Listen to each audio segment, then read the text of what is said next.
வாங்க வணக்கம் மக்களே. இன்னைக்கு நம்ம என்ன பார்க்க போறோம் அப்படின்னு பார்த்தீங்கன்னா, ப்ளூ ஸ்டார் அப்படிங்கிற படத்தோட கதை பற்றி பார்க்க போறோம். இது நம்ம அசோக் செல்வன் மற்றும் சாந்தனு பாக்யராஜ் நடிப்பில் திரையரங்கில் வந்திருக்கு.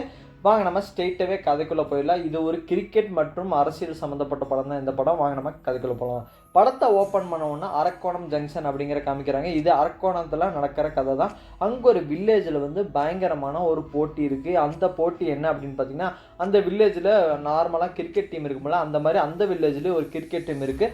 ஒரு கிரிக்கெட் டீமோட கேப்டன் யார் அப்படின்னு பார்த்தீங்கன்னா ரஞ்சித். அதாவது அசோக் செல்வன் தான் ப்ளூ ஸ்டாரோட கேப்டன். அவர் வந்து மிகப்பெரிய ஒரு டீமாக ஃபார்ம் பண்ணி வச்சுருக்காரு. அதே வந்து ஆப்போசிட் டீம் ஒன்று இருக்கும்போதே அது பேர் ஆல்ஃபா அப்படின்னு சொல்லுவாங்க. ஆல்ஃபா டீமோட கேப்டன் யார் அப்படின்னு பார்த்தீங்கன்னா சாந்தரு பாக்யராஜ். அவர் தான் வந்து ஆல்ஃபா டீமோட கேப்டனாக இருப்பார். அந்த ஆல்ஃபா டீமில் அவருக்கு பேர் என்ன அப்படின்னு பார்த்தீங்கன்னா ராஜேஷ்ங்கிறது தான் இந்த படத்தில் அவருக்கான பேர். இந்த ரெண்டு டீமும் எப்போவுமே அடிச்சுக்கிட்டே இருப்பாங்க. இந்த டீமோட ஹிஸ்ட்ரி என்ன அப்படின்னு சொல்லி அசோக் செல்வன் வந்து தான் ஹீரோயின் இருக்காங்க, அவங்கள தான் வந்து நம்ம ரஞ்சித் வந்து லவ் பண்ணிட்டு இருக்காரு. அந்த ஆனந்தி கிட்ட வந்து இந்த மாதிரி மொத்தமாக எக்ஸ்பெரிமெண்ட் இருப்பாங்க. எங்களுக்கு வந்து மிகப்பெரிய ஒரு போட்டி நடக்குது. இந்த போட்டி வந்து எப்போ ஆரம்பிச்சது அப்படின்னு பார்த்தீங்கன்னா கடந்த 8 வருஷத்துக்கு முன்னாடி அப்படின்னு சொல்லி கதையை சொல்ல ஆரம்பிக்கிறாரு. 8 வருஷத்துக்கு முன்னாடி என்ன நடந்திருக்கும் அப்படின்னு பார்த்தீங்கன்னா அதே மாதிரி வந்து இந்த ப்ளூ டீம் மற்றும் ப்ளூ ஸ்டார் டீம் மற்றும் ஆல்ஃபா டீம் இருக்கும். இவங்க ரெண்டு பேத்துக்குள்ள போட்டி நடந்துகிட்டே இருக்கும். அந்த போட்டியில் எப்போவுமே ப்ளூ ஸ்டார் அணி மட்டும்தான் ஜெயிச்சுட்டே இருந்தது அந்த ஊரில் ஆல்ஃபா டீமோட ஓனர் வந்து, அதாவது ஆல்ஃபா டீம் வந்து ஒரு குரூப்பாக சேர்ந்துருக்கிற வந்து ஒரு மிகப்பெரிய ஒரு தலைவர் இருப்பார். அவருக்கு வந்து அந்த ஊர் தலைவருக்கு வந்து ஒரே கடுப்பாக இருக்குது. என்னடா இது இந்த சில்லற பசங்க ஜெயிச்சுக்கிட்டே இருக்காங்க, ப்ளூ ஸ்டார் டீமை தோக்கடிக்கணும் அப்படிங்கிற ஒரு மென்டாலிட்டிலே அவர் சுற்றிட்டு இருப்பார்.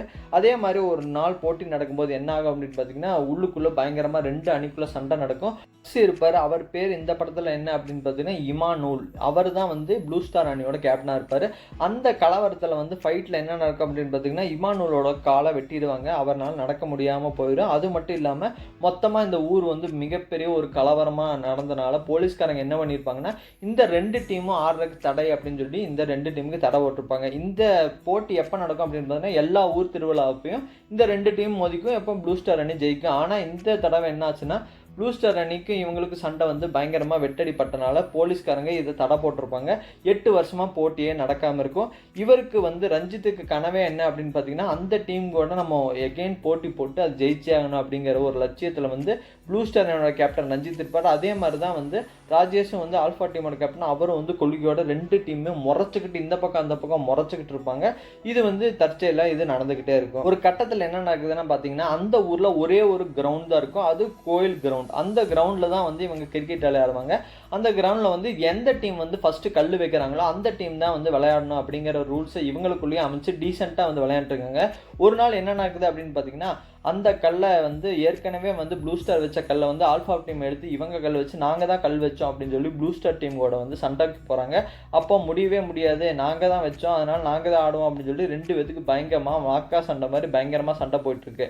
அந்த சண்டையில் என்ன நடக்குது அப்படின்னு பார்த்தீங்கன்னா ஒன்றுமே பிரச்சனை இல்லை, நம்ம எதுக்கு சண்டை போட்டுக்கணும், 3 பால் அதில் யார் அதிகமாக ரன் அடிக்கிறாங்களோ அவங்களுக்கு தான் இந்த கிரவுண்டில் ஆடணும் இன்றைக்கி அப்படிங்கிற மாதிரி சண்டை போடுறாங்க. இந்த டீலுக்கு ரெண்டு டீம் கேப்டனும் ஒத்துக்கிறாங்க. இந்த போட்டியும் நடக்க ஆரம்பிக்குது. அதில் வந்து 3 பால் தான். 3 பாலில் என்ன நடக்குது அப்படிங்கிறது தான் போட்டியாகவே இருந்தது. இந்த 3 பால் கேமில் வந்து யார் ஜெயிக்கிறாங்க அப்படின்னு பார்த்தீங்கன்னா அசோக் செல்வன் தான் பேட்டு உடஞ்சா கூட மீதி 2 பால் அடி 6 பறக்க விட்டு அந்த போட்டியை ஜெயிச்சிடறாங்க. அந்த கிரவுண்டையும் கைப்பற்றிடுறாங்க. அன்னைக்கு கைப்பற்றின உடனே சவால் விடுறாங்க. இந்த மாதிரி 3 பந்தில் நீங்கள் ஜெயிச்சிட்டிங்கடா, ஒழுங்காக டோர்னமெண்ட் வைங்க, நாங்கள் தான் ஜெயிப்போம் அப்படின்னு சொல்லி தோத்த ஆல்ஃபா டீம் வந்து வெறுப்பில் பேசிட்டு போகிறாங்க.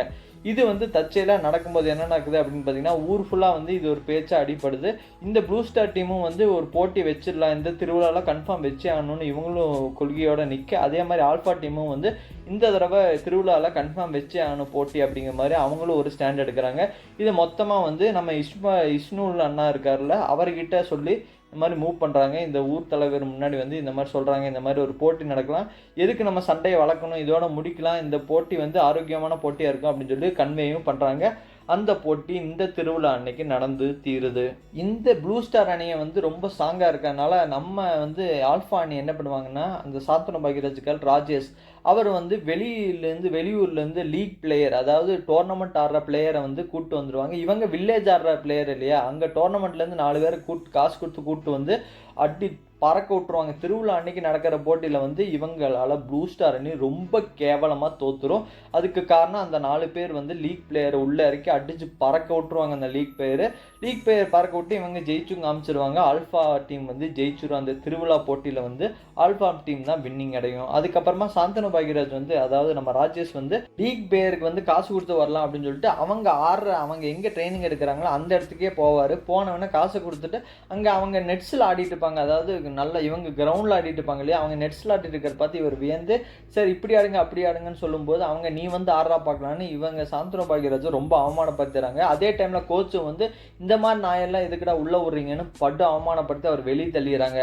அதே டைமில் வந்து இமானுல் இருக்கார்ல, அதாவது பக்ஸ், அவர் வந்து என்ன பண்ணுவார்னா வெளியே அந்த கிரவுண்டில் வந்து அவர் தான் புல் வெட்டுற ஆளாக இருப்பார். ஏன்னா அவர் கால் ஒன்றதுனால வேற எந்த வேலைக்கும் போக முடியாது, புல் வெட்டுற ஆளாக இருப்பார். ஆனால் வந்து அவருக்கு நாலேஜ் வந்து கிரிக்கெட்டில் பயங்கரமான நாலேஜ் இருக்கும். இந்த கோச்சை விட அவர் கொஞ்சம் அதிகமான நாலேஜ் வந்து கிரிக்கெட்டில் வச்சுருப்பார். அவர் கால் ஒன்றதுனால புல் வெட்டிட்டு இருப்பார். அந்த இடத்துல இருக்கிறதுனால அதே டைமில் வந்து நம்ம ரஞ்சித் இருக்கார்ல ஹீரோ, அவரும் வந்து அந்த டைமில் வந்து அங்கே நம்ம பாக்ஸை மீட் பண்ண வந்திருப்பார். அதை இமானுவலை மீட் பண்ண வந்திருப்பாரு. அப்போ மீட் பண்ணும்போது என்ன நடக்குன்னா, இப்போ வந்து சாந்தனு, அதாவது ராஜேஷ் அவமானப்படுத்தும் போது இவங்க எல்லாருமே தட்டி கேட்பாங்க. தட்டி கேட்டவொடனே என்ன நடக்கும் அப்படின்னு பார்த்தீங்கன்னா, எல்லாத்தையும் வந்து அவமானப்படுத்தி வெளியடிச்சிடுவாங்க. அப்போ வந்து நம்ம ரஞ்சித் வந்து கோச்சையே அடிச்சிடுவார். அடித்த உடனே இது போலீஸ் கேஸ் ஆயிரும். நம்ம ராஜேஷையும் ரஞ்சித்தையும் தூக்கி உள்ளேயும் வச்சிருவாங்க. உள்ளே வச்ச உடனே நம்ம ராஜேஷ்க்கு வந்து இப்போ அந்த ஊர் தலைவர் வந்து மிகப்பெரிய க்ளோஸ். அதனால வந்து ராஜேஷை மட்டும் அவர் வந்து வெளியெடுத்துட்டு போயிடுவார். அப்போ ரஞ்சித் வந்து உள்ளேயே தான் இருப்பார். ராஜேஷ்க்கு வந்து மனசு கேட்காது. அச்சுச்சா வந்து நான் வந்து அவமானப்படும் போது இவன் என்ன கோசம் வந்து தட்டி கேட்டானே, இவனுக்கு நான் ஹெல்ப் பண்ணோன்னே இவர் மோதிரத்தை கழட்டி நம்ம பக்ஸுக்கு கொடுத்துருவாரு. பக்ஸுக்கு கொடுத்து அவனை எப்படியா வெளியெடுத்துங்கன்னு சொல்லி போலீஸ்காரங்கிட்ட காசு கொடுத்து வெளியும் எடுத்துருவாங்க. வெளியே வந்தவங்களுக்கு வந்து ஒரு மனசே கேட்காது. ஏன்னா வந்து ரொம்ப அவமானப்படுத்தியிருப்பாங்க. இவங்க 2 பேர்த்தையுமே அவமானப்படுத்தியிருப்பாங்க. அது மட்டும் இல்லாமல் நம்ம ரஞ்சித் வந்து இந்த மாதிரி ஒரு மிகப்பெரிய ஒரு நல்ல பிளேயர், நம்ம ஹீரோ இருக்கார்ல, அவர் வந்து மிகப்பெரிய நல்ல பிளேயர்னால அவர் வந்து செலெக்ஷனுக்கு போவார். அதாவது கிரிக்கெட் செலெக்ஷனுக்கு வந்து போகும்போது அங்கேயும் வந்து இந்த குரூப்பே அவமானப்படுத்தி அமைச்சிருவாங்க. இந்த லீகில் இருந்தாங்கல்ல, இந்த குரூப்பே வந்து அவமானப்படுத்தி அமைச்சனால அவரும் வந்து ஒரு கடுப்பில் தான் இருப்பார். இவங்க 2 பேருமே ஒரு மனசங்கடத்தில் தான் இருப்பாங்க. இந்த 2 டீமும் மொத்த ஊருமே கிளம்பி ஒரு கல்யாணத்துக்கு போவாங்க பக்கத்து ஊருக்கு. அந்த கல்யாணத்தில் என்ன நடக்கும் அப்படின்னு பார்த்தீங்கன்னா, வேணுனே வம்புக்கு இழுப்பாங்க.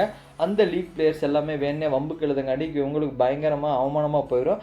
அப்போ தான் நம்ம இமானுல் இருக்கார்ல, அதாவது பக்ஸ், அவர் வந்து சொல்லுவார், நீங்கள் 2 டீமுமே நல்ல பிளேயர்ஸ் வச்சுருக்கீங்க, நீங்கள் 2 பேருமே சேர்ந்து ஆடினீங்கன்னா எந்த லீக் பிளேயராலையும் உங்களை வந்து தொட்ட கூட முடியாது, நீங்களாம் ஜெயிக்கலாம் அப்படின்னு சொல்லிட்டு இவர் ஒரு ஐடியா சொல்லுவார். அதாவது MCF அப்படின்னு ஒரு டோர்னமெண்ட் இருக்குது. அந்த டோர்னமெண்ட் வந்து இது வரைக்கும் அந்த டீம் தான் ஜெயிச்சுட்டு இருந்தது.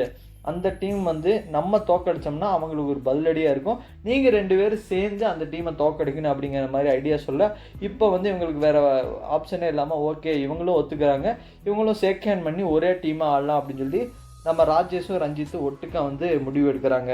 இப்போ வந்து 2 எதிரிகள் வந்து சேர்ந்து ஒரு எதிரி, அதாவது லீக் பிளேயர் அவமானப்படுறாங்கல்ல, அந்த எதிரியை டார்கெட் பண்ணி இவங்க 2 பேர் ஒட்டு சேர்றாங்க. இவங்க இத்தனை நாளாக கிரவுண்டில் ஆடுறங்காட்டிக்கு அவங்க மேட் ப்ராக்டிஸில் பண்ணிட்டு இருப்பாங்க. இவங்க வந்து அதுக்கேற்ற மேட்டு எல்லாத்தையும் வாங்கிட்டு வந்து பயங்கரமாக வந்து நம்ம இமானுல் அண்ணாச்சியோட ட்ரைனிங்கோட பயங்கரமாக 2 பேருமே ட்ரெயின் ஆவாங்க. இவங்க 2 பேரும் சேர்ந்து ப்ளூ ஸ்டார் அப்படிங்கிற ஒரு பேர்லேயே ஆடுவாங்க. ஏன்னா இமானுல் வந்து அவர் கோச் வந்து அந்த டீம் தானே, அதனால் வந்து சரி இந்த டீம்லேயே ஆடலாம் அப்படின்னு சொல்லிட்டு ப்ளூ ஸ்டார் அப்படின்னு ரெஜிஸ்டர் பண்ணுவாங்க அந்த டோர்னமெண்ட்டில்.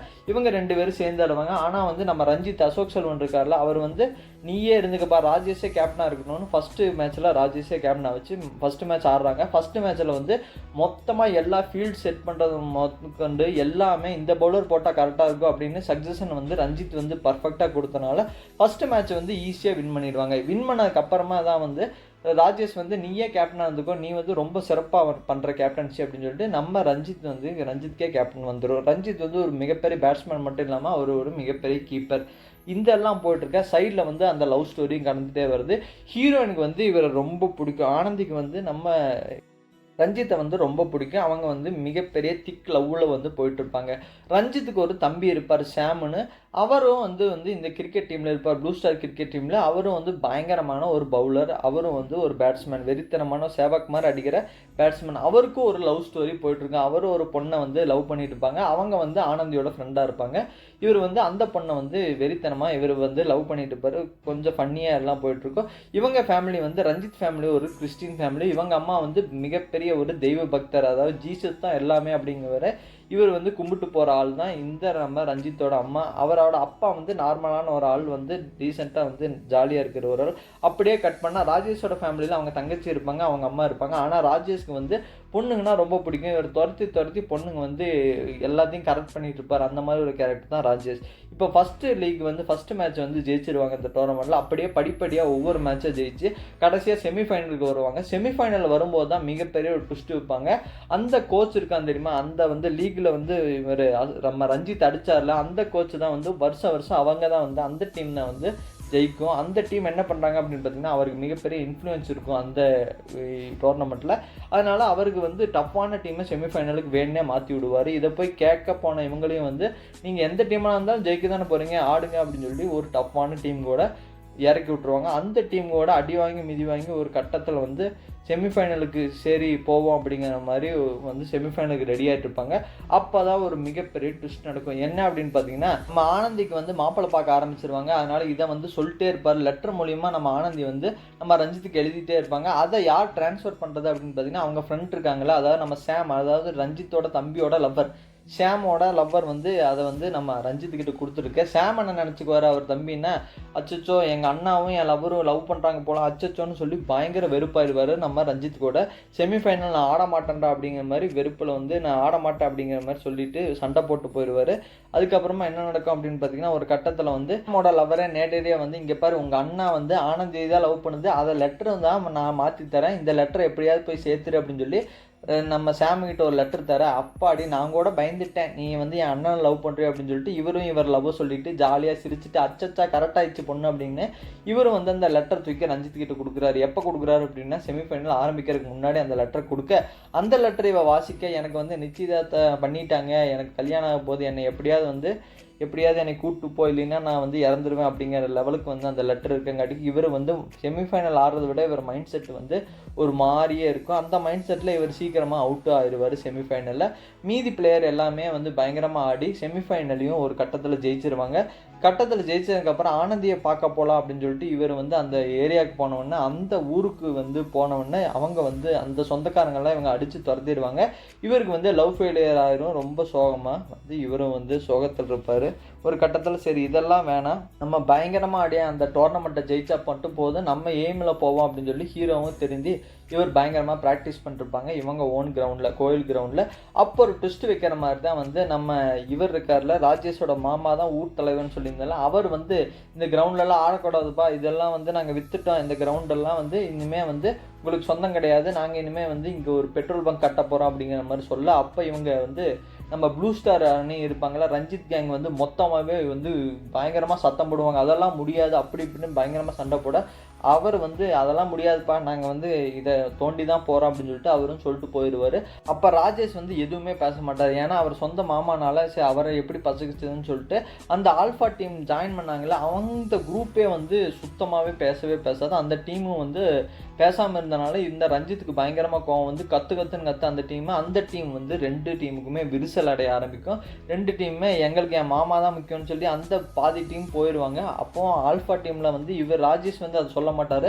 இருந்தாலும் வந்து அவரும் எதுவுமே பேசாமல் போயிடுவார் கிளம்பி. இப்போ வந்து ஃபைனல்ஸ் வந்து இவங்க வந்து மொத்தமாக ப்ளூ ஸ்டார் டீம் தான் ஆடணும் அப்படிங்கிற ஒரு நிலைமையில வந்து இவருக்கு வந்து யார் விளையாண்டா என்ன சார், நான் விளையாடுறேன் அப்படின்னு சொல்லிட்டு அந்த இமானுல் அண்ணாச்சியோட சேர்ந்து இவரும் வந்து பயங்கரமாக வந்து ட்ரைனிங் எடுத்துகிட்டு இருக்காங்க. இப்போ ஒரு ஃபைனல் கட்டம் நெருங்கவும் போகுது. அப்போ வந்து அந்த டீமில் இந்த ஆல்ஃபா டீம்லேருந்து 2-3 பேர் வந்து எகெயின்ஸ்ட் பண்ணுவாங்க. இல்லை நம்ம பண்ணது கரெக்டு தான் அப்படிங்கிற மாதிரி பண்ணால் இவருக்கு வந்து ராஜேஷ்க்கு வந்து மனசு உறுத்தலாகவே இருக்கும். இல்லை நம்ம போய் ஃபைனல் ஆனால் நம்ம எதுக்காக ஆரம்பித்தோமோ அதை முடிக்கலாம் அப்படின்னு சொல்லிட்டு இவரும் கிளம்பி ஃபைனல் ஆகலாம் அப்படின்னு சொல்லிட்டு பாதி குரூப்பை வந்து ஆல்ஃபா குரூப் வந்து இப்போ போய் ஜாயின் பண்ணுவாங்க ப்ளூ ஸ்டார் டீமில் போய் ஜாயின் பண்ணி மச்சான் நான் இருக்கேன்டா உனக்கு நம்ம ஜெயிப்போம்னு சொல்லிட்டு இப்போ வந்து ராஜேஷும் ரஞ்சித்தும் சேர்ந்து பிரித்து எடுக்கிறாங்க ஃபைனல்ஸ் வந்து அந்த டீம் எந்த டீம் வந்து லீக் பிளேயர்ஸ் அவமானப்படுத்தினாங்களோ சாந்தனு மற்றும் இவரை ராஜேஷ் மற்றும் ரஞ்சித் அவமானப்படுத்தினாங்களோ எந்த டீமுக்கு எகென்ஸ்டாக வந்து நாங்கள் ஜெயிக்கணும்னு நினச்சோமோ அந்த டீமுடைய ஃபைனல் வரும். ஃபைனலில் அந்த டீம் பயங்கரமான பேட்ஸ்மேன் இருக்குன்னா அடித்து துவம்சம் பண்ணி 150 ரன் வரைக்கும் அடித்து பிரிச்சிருவாங்க.